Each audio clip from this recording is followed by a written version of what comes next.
नमस्कार, आज आपण करूया लसणाची चटणी। इथे मी लाल तिखट घेतलेला आहे, मीठ घेतलंय, जिरं, तीळ, सुकं खोबरं, शेंगदाणे, लसूण हे सर्व आपण तेलामध्ये तळून घेऊया। कढईमध्ये तेल टाकून त्याच्यामध्ये आपण हे खोबऱ्याचे तुकडे परतून घेऊ। थोडेसे लालसर झाले की आता त्याच्यामध्ये शेंगदाणे सुद्धा टाकून भाजून घेऊ।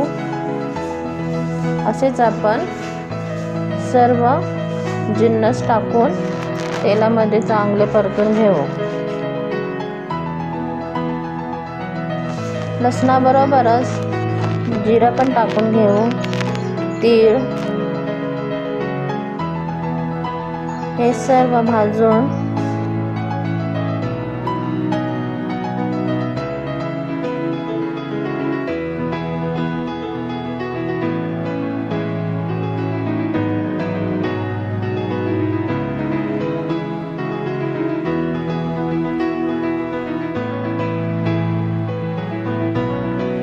हे सर्व थंड झालं मिक्सरच्या भांड्यामध्ये वाटून थोडं थोडं करून वाटून घेऊ।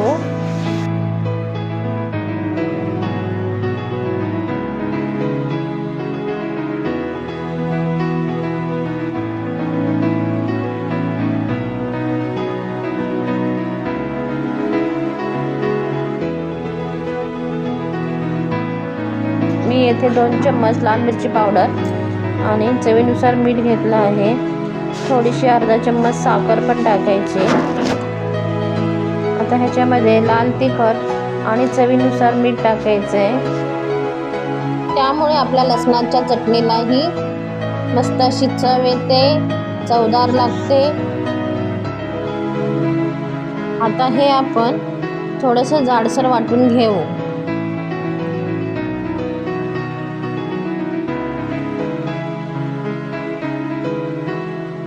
ही झाली मस्त आपली महाराष्ट्रीयन पद्धतीमध्ये साधी सोपी लसणाची चटणी। एकदा नक्की ट्राय करा। आवडली असेल तर लाईक, शेअर, सबस्क्राईब करा। धन्यवाद।